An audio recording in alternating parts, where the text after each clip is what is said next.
ఈ కార్డియో ఏంటో గానీ పొద్దున్నే చలిలో తిరగాల్సి వస్తుంది మామ. ఈ రోజు మజిల్ గెయినింగ్ ఛానల్ డే 155. అసలు ఈ మధ్యలో చలి మామూలుగా పెట్టట్లేదంటే దానికి తోడు నేను పొద్దున్నే లేచి కార్డియో చేశాను మామ.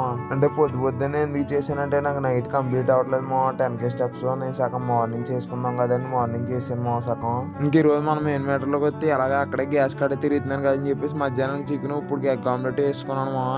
ఈ రోజు పొద్దున్న ఆమ్లెట్ తో పాటు చికెన్ ఉండడానికి కారణం ఈ రోజు మా అమ్మమ్మని మా పెద్ద ఇంటికి తీసుకెళ్ళమని మామ. మళ్ళీ అక్కడికి వెళ్ళాలి కదని చెప్పేసి ఈ రోజు పొద్దున్న ఆమ్లెట్ తో పాటు వండేసాను. ఇంకా కానీ నేను ఇలాంటి విషయాల్లో చాలా జాగ్రత్తగా ఉంటాను మామ. ఎక్కడికన్నా బయటికి వెళ్తామంటే నేను ముందు జాగ్రత్తగా కన్ఫర్మ్ గా ఉంటాను. ఏదైనా సరే ముందు ప్రిపేర్ చేసుకుని రెడీ చేసుకుని ఉంచుకుంటాను బయటికి వెళ్ళినప్పుడు. ఈవేళ కూడా అలానే ప్యాక్ చేసుకుని పట్టుకుని వెళ్ళిపోయాను మామ. మధ్యాహ్నం తినేదంతా వేళ ఇంక నేను మా పెద్ద ఇంటికి వెళ్ళిన ప్రతిసారి నేను గమ్మున వచ్చేద్దాం కదా అనుకుంటాను మామ. కాకపోతే వెళ్ళిన ప్రతిసారి రివర్స్ అయిపోద్ది నాకు ఏంటో గానీ. ఈసారి కూడా అలానే లేట్ అయిపోయింది మామ. అందుకే నేను ఏమనుకున్నానంటే ఎంత లేట్ అయినా సరే జిమ్ చేసుకుని ఇంటికి వెళ్దాం కదా అని ఫిక్స్ అయ్యాను. అలా అక్కడ నుంచి డైరెక్ట్ వెళ్ళిపోయాను మామ జిమ్ కి. మళ్ళీ ఇంటికి వెళ్ళి వస్తే టైం సరిపోదని చెప్పేసి అప్పటికే 5:30 అయిపోయింది. కానీ నా భయం వల్ల ఒకటే మామ, మా పెద్దమ్మ వచ్చినప్పుడు పాలు ఇచ్చింది మామ, ఇరిగిపోతాయేమో అని భయం వేస్తుంది అంతే. కానీ ఇంక చేసేది ఏం లేక ఇంకేదో ఒకటి అవుతుంది అని చెప్పేసి వర్కౌట్ మొదలెట్టేసాను మామ. ఈ రోజు మన వర్కౌట్ లో లెగ్ ఒకటే, ఇంకేం ఉండదు. కానీ నేను ఇక్కడ ఇంకో విషయం చెప్పాలి మామ మీకు. ఏంటంటే నాకు ఎలా జరుగుతుంది అని ముందే అర్థమైంది. అందుకే నేను జిమ్ బ్యాగ్ కానీ జిమ్ కావాల్సిన సామాన్లు కానీ నేను ఈ రోజు లెగ్ వర్కౌట్ చేస్తానని చెప్పేసి నేను లోన షార్ట్ లాంటిది ఒకటి వేసుకుని వెళ్ళిపోయాను మామ. ఇంకా అక్కడ ఇబ్బంది ఉండదని చెప్పేసి డైరెక్ట్ గా.